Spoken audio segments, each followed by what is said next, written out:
everyone, my name is Preeti Tiwari. In this video, I am going to tell you how to solve puzzles within few minutes for all banking exams. So stay tuned till the end of this video. Let's start the video.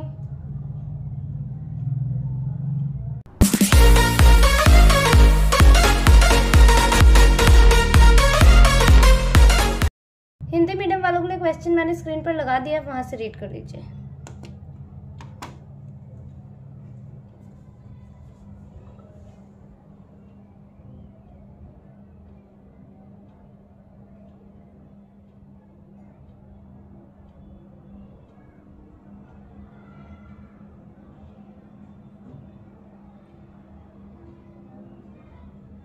Eleven boxes are stacked one above another in a stationery shop, and each box contains a different product among pen, pencil, scale, eraser, sharpener, marker, books, crayon, paper, stapler, and glue, but not in the same order. The positions in this stack are number 1 to 11 from bottom to top.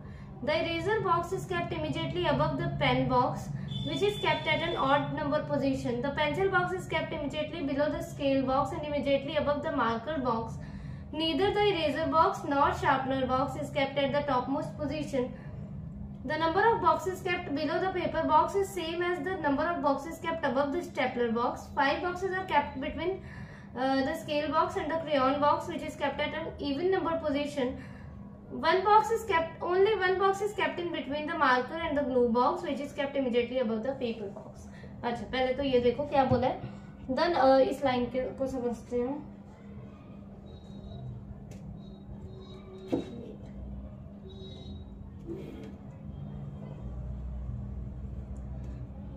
The number of boxes kept below the paper box is same as the number of boxes kept above the stapler. अच्छा,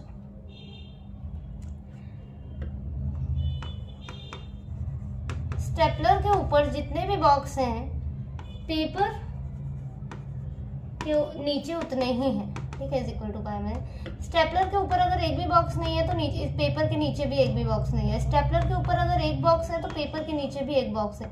अगर paper के नीचे 2 boxes हैं तो stapler के ऊपर भी 2 boxes ही होंगे। अगर इसके ऊपर 3 तो इसके नीचे भी 3 बॉक्सेस हैं, ठीक है, सेम बॉक्सेस हैं इसके ऊपर स्टेपलर के और पेपर के नीचे, ठीक है। करते हैं, क्या बोले, बॉटम टू टॉप, मतलब 1 जो है बॉटम में है फर्स्ट नंबर का बॉक्स और 11 जो है टॉप में। 1 to 11 लिखा है ना, और बॉटम टू टॉप तो मतलब ये बॉटम और ये टॉप, ठीक है, ठीक है।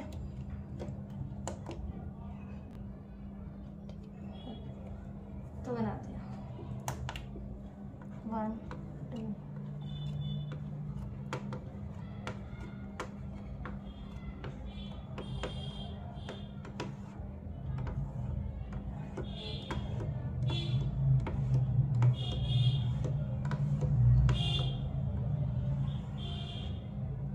कहाँ से स्टार्ट करें।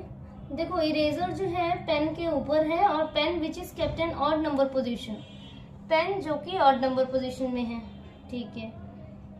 और कौन सा, एक ये है कि पेपर बॉक्स और स्टेपलर के ऊपर, ठीक है। 5 बॉक्सेस हैं स्केल और क्रेयॉन के बीच में। क्रेयॉन जो कि इवन नंबर में है, क्रेयॉन जो कि इवन नंबर में है। अच्छा,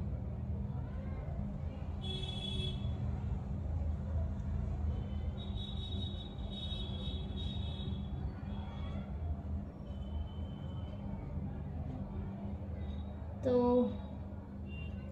यहाँ से स्टार्ट करें स्केल और क्रेयॉन से ही, ठीक है।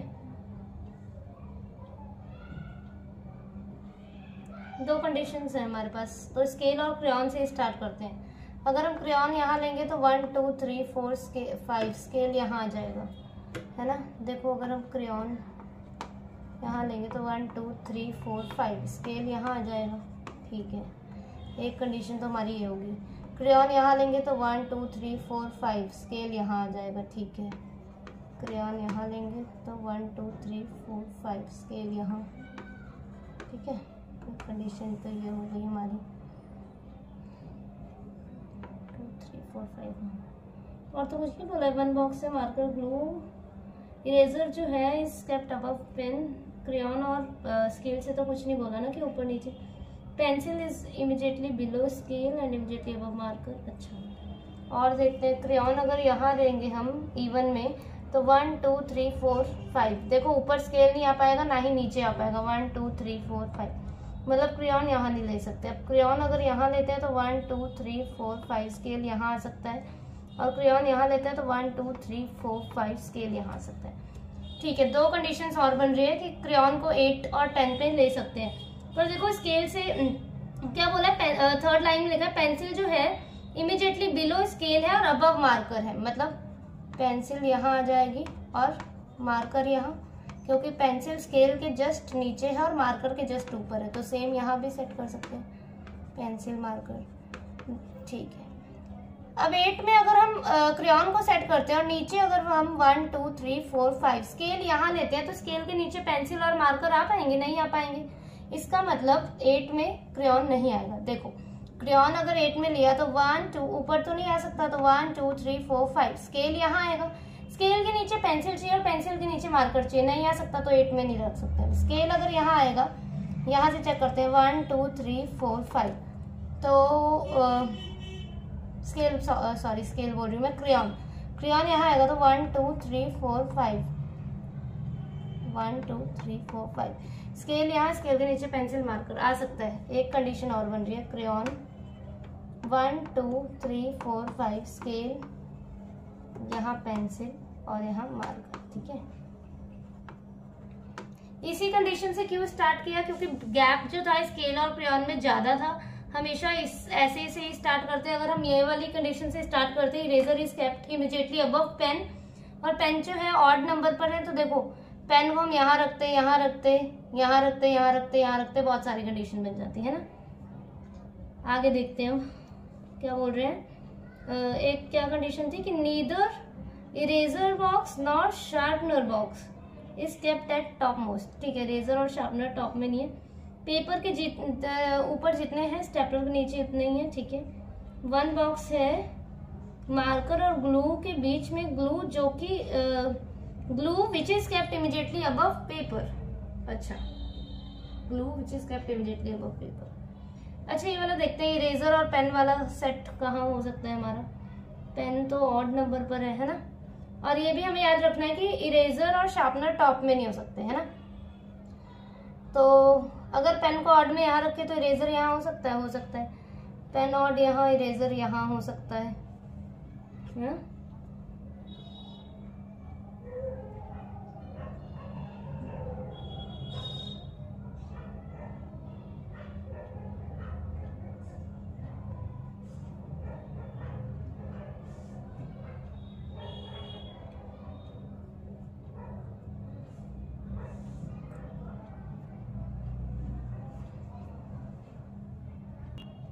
विजिबल है ना।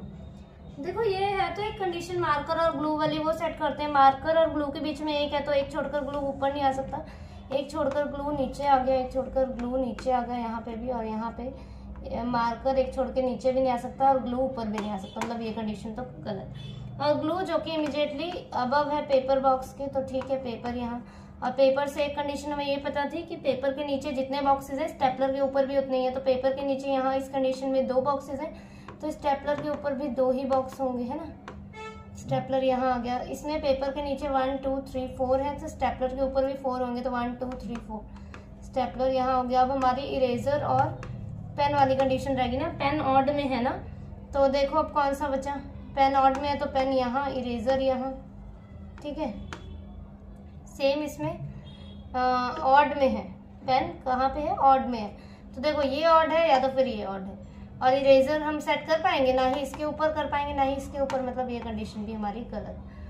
अब क्या बच गया हमारा, क्या बोला था, शार्पनर टॉप मोस्ट पे नहीं है तो शार्पनर यहाँ आ गया। अब क्या बच गया, जो बच गया वो यहाँ आ गया। बच क्या गया, हम पहले ये देख लेते हैं, बुक्स। तो बुक्स हमारी यहाँ पे आ गई, ये बन गया। ठीक है, नेक्स्ट वाली देखते हैं। Books, scale, pencil, marker, stapler, glue, paper, crayon, sharpener, eraser and pen. ठीक है, 8 people A, B, C, D, E, F, G and H sit around a circular table. Some of them are facing towards the center. Some are facing outside the center. G sits to the immediate left of B and both of them faces outside the center. C sits opposite to A, who sits second to left of B. D sits exactly in between F and H. Both of them face opposite direction to D. H sits second to right of E, who is facing outside the center. A is facing in the same direction as H, who faces the same direction as C. C is facing opposite direction as that of G. ठीक, लोग कितने? 8 लोग हैं और कुछ ने towards the centre, पता है ना कि टुवर्ड्स द फेसिंग सेंटर या फेस द सेंटर भी हो सकता है. Facing the centre, towards the centre,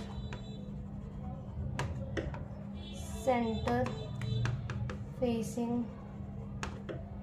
इन सब का क्या मतलब है कि इनसाइड फेसिंग है. ठीक है, कैसा फेस है उसका? इनसाइड फेसिंग, अंदर की तरफ, अंदर की तरफ. ठीक है, ठीक है. और outward facing, outward, outside facing और अवे द सेंटर. ये तीनों का क्या मतलब है कि बाहर की तरफ, बाहर की तरफ फेसिंग है. ठीक है, ठीक है, बनाते हैं. इस कंडीशन में कुछ लोग बाहर की तरफ देख रहे हैं और कुछ लोग अंदर की तरफ.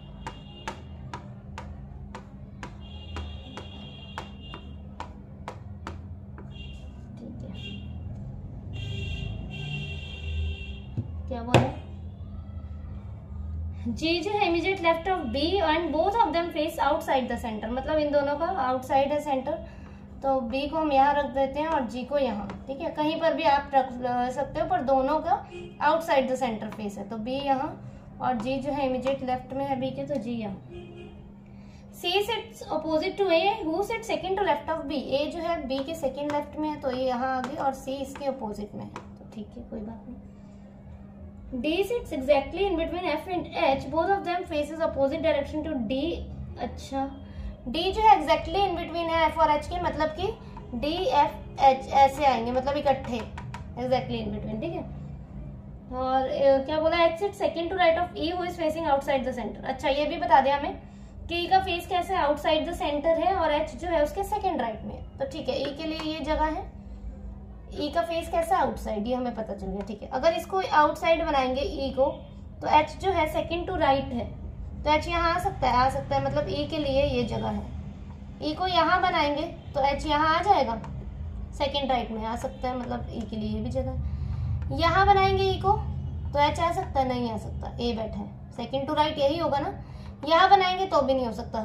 तो ठीक है, एक कंडीशन में हम E को यहाँ ले लेते हैं, E को यहाँ ले लेते हैं. ठीक है, H सेकंड राइट में है, H सेकंड राइट में. D जो है एग्जैक्टली है इन बिटवीन किसके? F और H के. तो D यहाँ आ गया, F यहाँ आ गया, यही कंडीशन बची. अब देखो D हम कहाँ लें? देखो H है यहाँ, D को यहाँ लेती हूँ तो F को यहाँ लेती हूँ, तो क्या ये मिडल में है? यहाँ H है, यहाँ F है. F से तो 2 छोड़कर D है और यहाँ से इमीडिएट में, तो D यहाँ नहीं ले सकते. अगर यहाँ लिया, F को यहाँ लिया, तो ये H और F इकट्ठे थोड़ी ना आ सकते. इनके मिडल में तो D है, सब मतलब ये कंडीशन गलत. अब इनके फेसेस देख लेते हैं हम. क्या बोला है? D is exactly in between F and H. Both of them face opposite direction to D. अच्छा, A is facing the same direction as H. Who face the same direction as C? C is facing opposite to G. अच्छा, C ने opposite कर रखा है G को, तो ठीक है, C आउट इनसाइड हो गया. A ने H के जैसा कर रखा है और H ने C के जैसा, तो H ने C के जैसा, H भी इनसाइड, और A ने H के जैसा, ये भी इनसाइड. क्या बोला था? D जो है एग्जैक्टली F और H के, और both of them face opposite to direction to D. मतलब D के जो आसपास वाले हैं F और H, उन्होंने D से अपोजिट डायरेक्शन फेस कर रखा है. मतलब अगर D ने इनसाइड तो दोनों F और H ने आउटसाइड, और अगर D ने आउटसाइड तो F और H ने इनसाइड. तो देखो यहाँ H ने इनसाइड तो F ने भी इनसाइड, पर इसने आउटसाइड, क्योंकि F और H ने D से अपोजिट फेस कर रखा है. ठीक है, तो बस बन गया. G outside, B outside, E outside, C inside, H inside, D outside, F inside, A inside. ठीक है, 1 2 3 4 4 इनसाइड है और 4 आउटसाइड है। ठीक है, ठीक है। Next, 9 persons P Q R S T U V W and X are seated around a triangular table with 1 at each corner with 2 at each side of the table. All are facing to the center. अच्छा, triangular table है। ठीक है, 1 at each corner मतलब ये corner है तो एक corner में बैठा है, और साइड्स में कितने हैं? साइड्स में 2 बैठे हैं। ये साइड्स होती है ना, इनको क्या बोलते हैं? ये साइड्स हैं। तो साइड में 2 हैं और कॉर्नर में 1 है। 1 2 3 4 5 6 7 8 9। ठीक है, we sit third to right of W, both sit at the corner. S who sits at a corner sit second to right of P. U and Q are not adjacent to each other. Adjacent to each other का क्या मतलब है? कि साथ में नहीं बैठे। adjacent मतलब क्या? कि साथ में नहीं है। ठीक है, नेबर नहीं है एक दूसरे के। T sits third to right of X, who sits adjacent to S. R who is adjacent to neither P nor X sits third to left of U. R sit देखो इस लाइन को ध्यान से देखो। R who is adjacent to neither P और nor X मतलब कि R जो है P और X के adjacent में नहीं है। sits थर्ड कॉमा पाके लिखा है ना, sits third to left of U मतलब R ही U के थर्ड लेफ्ट में है।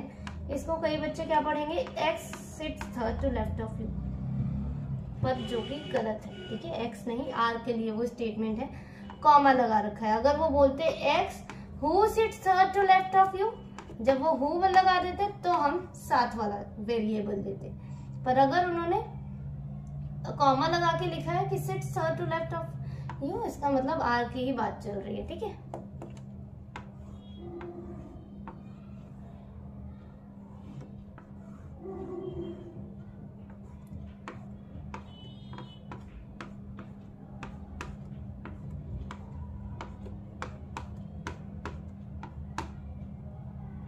All are facing to the center मतलब इनसाइड फेसिंग है।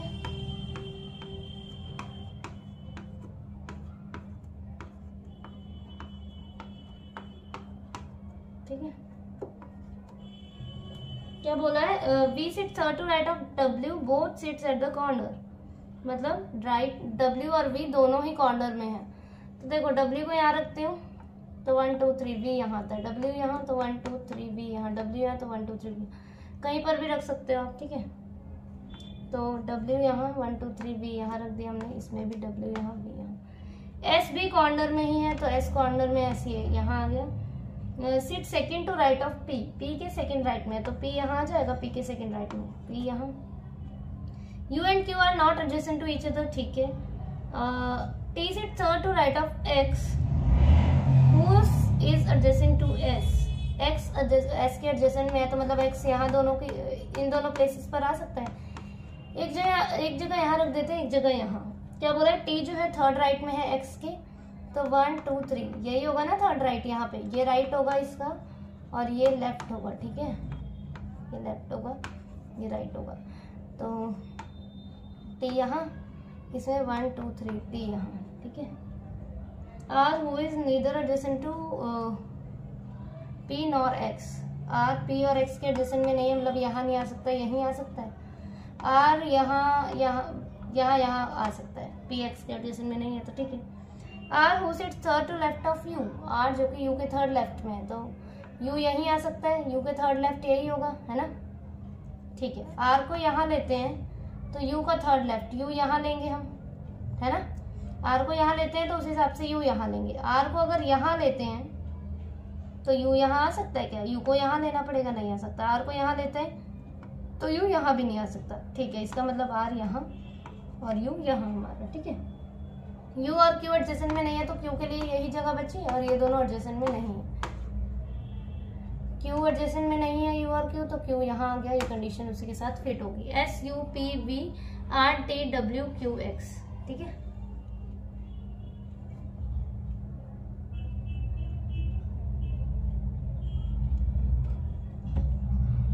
ठीक है, ठीक है, so this is all about today's video. You can join my Telegram channel for PDF. Telegram channel आप मेरा ज्वाइन कर सकते हैं, बैंकर्स एवेन्यू। ठीक है, okay, thank you for watching the video. बाकी मैंने पीडीएफ्स भेज रखी हैं, उसमें आप वहाँ से प्रैक्टिस कर सकते हैं डाउनलोड करके। ठीक है।